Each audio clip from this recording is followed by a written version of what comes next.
यह फिल्म आपको एक पल के लिए भी बोर नहीं करेगी। तो चलिए शुरू करते हैं, क्योंकि आगे जो रहस्य खुलने वाला था वह इंसानी सोच से भी कहीं आगे था। एक दिन लूसी गलती से एक बैज को छू लेती है और पल भर में उसके सामने दूसरी दुनिया एक्टिव हो उठती है, जैसे किसी ने भविष्य का गुप्त दरवाजा खोल दिया हो। लेकिन अगले ही सेकंड वह वापस लौट आती है। यह अजीब घटना देखकर वह जोर से चिल्ला उठती है। आसपास खड़े लोग उसे हैरानी से देखने लगते हैं। लूसी खुद को संभालते हुए कहती है कि वह ठीक है, लेकिन अंदर से उसका दिमाग हिल चुका था, क्योंकि ऐसी चीजें किस्सों में सुनाई देती हैं, असल दुनिया में नहीं। फिर वह जमीन पर पड़े बैज को दोबारा छूकर देखती है और इस बार भी वही दृश्य सामने खुल जाता है। अब उसे यकीन हो चुका था कि यह कोई भ्रम नहीं था। कुछ बड़ा उसके संपर्क में आ चुका था जो उसकी जिंदगी बदलने वाला था। लूसी हैरान तो थी ही, साथ ही उसके अंदर जानने की आग भी जल चुकी थी। अब की बार उसने बैज को सीधे हाथ में उठा लिया और अगले ही पल सुनहरे धान के खेत सामने दिखाई देते हैं। पीछे एक विशाल इमारत चमक रही थी। यह नजारा इतना साफ था मानो भविष्य खुद उसके सामने खड़ा हो। वह आगे बढ़ने लगती है, लेकिन तभी किसी अदृश्य बैरियर से टकरा जाती है। यानी मंजिल सामने थी पर रास्ता लॉक था। असल में उसका शरीर अभी असली दुनिया में था और वहाँ सिर्फ उसकी चेतना पहुँच रही थी। मतलब सिस्टम ने उसे झलक तो दिखाई थी, लेकिन पूरी एंट्री अब भी मंजूर नहीं की थी। यहीं से खेल और गहरा हो गया। उसे देख पास खड़ा एक लड़का समझ बैठता है कि शायद यह कोई नया फ्लर्ट करने का तरीका है। वह बैज उठाने ही वाला होता है, लेकिन लूसी तुरंत उसे रोक देती है, क्योंकि हर राज सबके लिए नहीं होता। फिर वह बैज को रैपर में लपेटकर घर ले आती है। रास्ते भर उसके मन में सवाल दौड़ते रहते हैं और उसे ही यह दुनिया क्यों दिख रही है, अब जवाब लेना जरूरी हो चुका था। घर पहुंचकर लूसी सोचती है कि अपने पिता को भी यह अनुभव कराएगी, लेकिन जैसे ही उसके पिता बैज को छूते हैं कुछ भी नहीं होता। तभी उसे समझ आया कि यह चुनाव खास था। लूसी खुद फिर बैज को हाथ लगाती है और एक बार फिर उसी रहस्यमयी दुनिया में पहुंच जाती है, लेकिन इस बार उसे महसूस होता है कि वह तेजी से आगे बढ़ रही है, जैसे कोई अनदेखा सिस्टम उसे पहचान चुका हो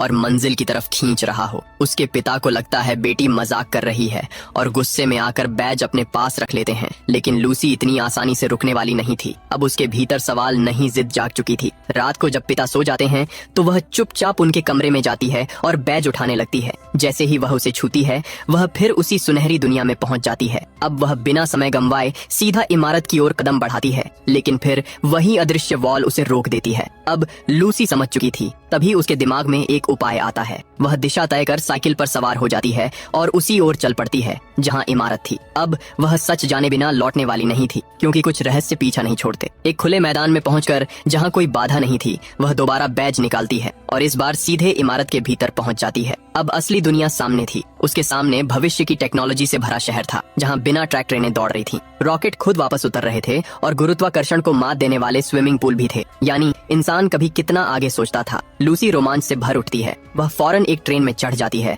और बाद में रॉकेट लॉन्च पैड की ओर बढ़ती है। उसे हर चीज अपनी आंखों से देखनी थी, क्योंकि ऐसा मौका बार बार नहीं मिलता। वह रॉकेट में चढ़ने ही वाली थी कि उसके पैरों में भारीपन आने लगता है। बैज के पीछे काउंटडाउन भी शुरू हो चुका था। वह जिद में आगे बढ़ती रहती है, लेकिन समय अब खत्म हो चुका था। अचानक वह वापस असली दुनिया में खिंच जाती है। घर पहुंचते ही वह इंटरनेट पर खोज शुरू करती है ताकि इस बैज का सच जान सके, और तभी उसे एक बड़ा सुराग मिलता है जिससे अगला रहस्य खुलने वाला था। उसे पता चलता है कि एक जनरल स्टोर ऐसे बैज इकट्ठा कर रहा है। वह तुरंत वहां पहुंच जाती है, क्योंकि अब जवाब उसी जगह मिलने वाले थे और खेल अभी बाकी था। स्टोर की मालकिन को इन बैजों की पूरी जानकारी थी। वह बताती है कि यह टुमारो वर्ल्ड का पास है और इसे सिर्फ चुने हुए लोग ही इस्तेमाल कर सकते हैं, यानी हर हाथ इस दुनिया को छू नहीं सकता। अब लूसी की अहमियत बढ़ चुकी थी, लेकिन जब लूसी कहती है कि उसे नहीं पता बैज किसने दिया, तो मालकिन नाराज हो जाती है। उसे लगता है कोई बड़ा सच छुपाया जा रहा है और माहौल अचानक बदल जाता है। वह खिलौना जैसी गन निकालकर धमकाने लगती है। पहले लूसी इसे मजाक समझती है,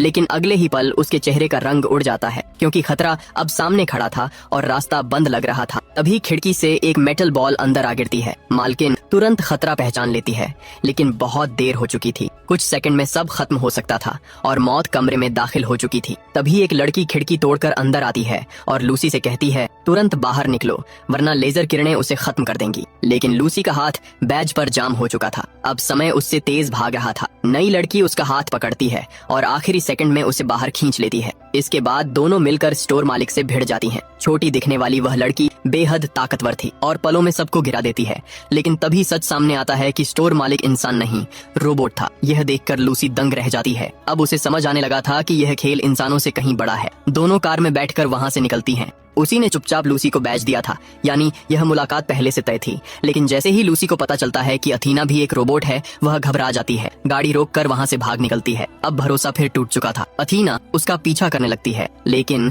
तभी वह एक कार से टकरा जाती है। ड्राइवर डरकर उसकी ओर भागता है। तभी दूसरी लड़की कार लेकर निकल जाती है और हालात फिर बदल जाते हैं। लेकिन टकराई हुई अथीना अचानक उठ बैठती है, जैसे उसे कुछ हुआ ही ना हो। अब उसकी रफ्तार इंसानों जैसी नहीं लग रही थी। रियर व्यू मिरर में उसे भागते देख केसी की आंखें हैरानी से फटी रह जाती हैं।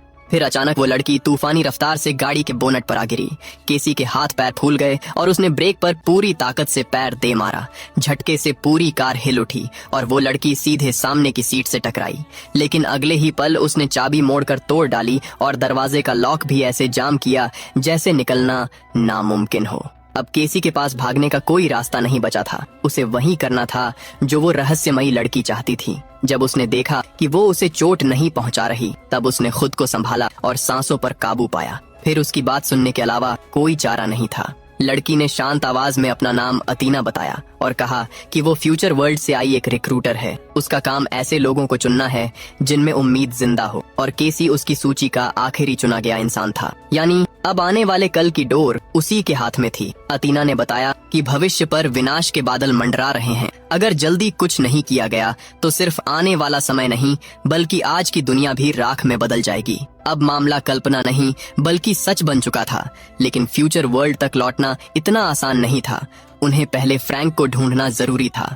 वही अकेला इंसान था जो वहां पहुंचने का रास्ता जानता था। दोनों तुरंत फ्रैंक के घर जा पहुंचे, लेकिन उसने दरवाजा खोलने से साफ इनकार कर दिया। चाहे कितनी भी गुहार लगाई गई, केसी मायूस होकर बाहर घूमने लगी। तभी उसकी नजर घर के चारों तरफ लगे रिसीवर पर गई और उसी पल उसके दिमाग में एक खतरनाक तरकीब आई। पास खड़ी टूटी गाड़ी देखकर उसे योजना मिल गई। कुछ देर बाद फ्रैंक ने देखा एक जलती हुई कार उसके घर की तरफ बढ़ रही है। वो तुरंत फायर एक्सटिंग्विशर लेकर बाहर भागा, लेकिन असली चाल तो पीछे से चली जा चुकी थी। जैसे ही फ्रैंक आग बुझाने में उलझा, केसी चुपके से घर के अंदर दाखिल हो गई। वो सीधा कंट्रोल रूम तक पहुंची, जहां स्क्रीन पर दुनिया की तबाही चमक रही थी और सामने काउंटडाउन मशीन रखी थी। तभी फ्रैंक सीक्रेट रास्ते से बाहर आया और उसने बिना झिझक सच बता दिया। दुनिया सिर्फ 60 दिनों में खत्म होने वाली है। अब कुछ भी कर लो, फर्क नहीं पड़ेगा। लेकिन केसी हार मानने वालों में से नहीं थी। उसने कहा, किस्मत लिखी नहीं जाती, बनाई जाती है। उसी पल स्क्रीन पर 100% से 99% हो गया। फ्रैंक कुछ सेकंड के लिए हैरान रह गया। क्या सच में यह लड़की सब बदल सकती है? अब उम्मीद की पहली किरण जाग चुकी थी। फिर अतीना के साथ तीनों फ्रैंक के सीक्रेट बेस पहुंचे। वहां एक ट्रेवल पॉड रखा था। उसे चालू करते ही केसी को चक्कर आने लगे और होश खुला तो वो खुद को पेरिस में पाती है। अब सफर इतिहास बदलने वाला था। आईफल टावर के भीतर उन्हें 4 महान वैज्ञानिक मिले, जिन्होंने फ्यूचर वर्ल्ड से संपर्क बना रखा था। उन्होंने एक स्विच दबाया और पूरा आईफल टावर 2 हिस्सों में खुल गया। नीचे से एक विशाल रॉकेट आसमान की तरफ उठ खड़ा हुआ। केसी, अतीना और फ्रैंक तुरंत उसमें चढ़ गए। रॉकेट बादलों को चीरता हुआ ऊपर निकल गया। एक ऊंचाई पर पहुंचकर उसका बूस्टर अलग हो गया और कैप्सूल उलटी दिशा में घूम गया। अब वापसी का हर रास्ता पीछे छूट चुका था। फिर कैप्सूल तेज रफ्तार से पृथ्वी की ओर लौटा और स्पेस टाइम बैरियर को चकनाचूर कर गया। अब वो फ्यूचर वर्ल्ड में पहुंच चुके थे, लेकिन यहाँ हर तरफ सन्नाटा और बर्बादी पसरी थी। तभी कुछ फ्लाइंग व्हीकल्स आए और उन्हें डेविड के पास ले जाया गया, जो इस दुनिया का गवर्नर था। फ्रैंक ने बताया कि केसी दुनिया बचा सकती है, लेकिन असली चेहरा अब भी पर्दे में था। डेविड उन्हें टाइम मॉनिटरिंग टावर ले गया, जहां क्वांटम टेक्नोलॉजी से अतीत और भविष्य देखा जा सकता था। केसी ने अपना पुराना अक्स देखा, फिर युद्ध, न्यूक्लियर धमाके और बांट देखी।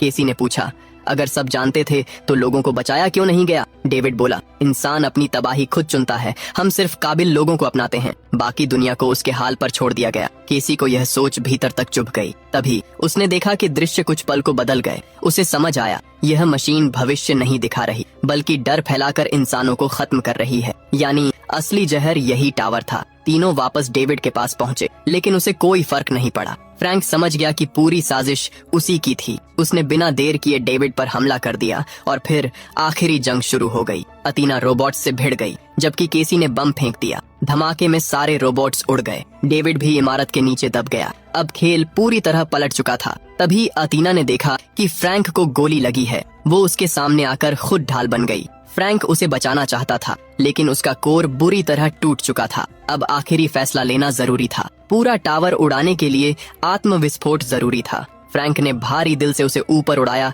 और फिर नीचे गिरा दिया। जबरदस्त धमाके में टावर तबाह हो गया और डेविड हमेशा के लिए मिट गया। दुनिया बच चुकी थी। केसी और फ्रैंक ने फैसला किया, अब फ्यूचर वर्ल्ड का दरवाजा सबके लिए खुलेगा ताकि हर सपने देखने वाले को एक मौका मिल सके। और इसी सीन के साथ ये शानदार कहानी यहीं खत्म हो जाती है। अगर आपको वीडियो पसंद आई हो तो वीडियो को लाइक जरूर करना और चैनल को सब्सक्राइब कर लेना। अगर आप इसका पार्ट 2 देखना चाहते हो तो कमेंट में पार्ट 2 जरूर लिखना। बाकी मिलते हैं एक और नई शानदार कहानी के साथ। धन्यवाद।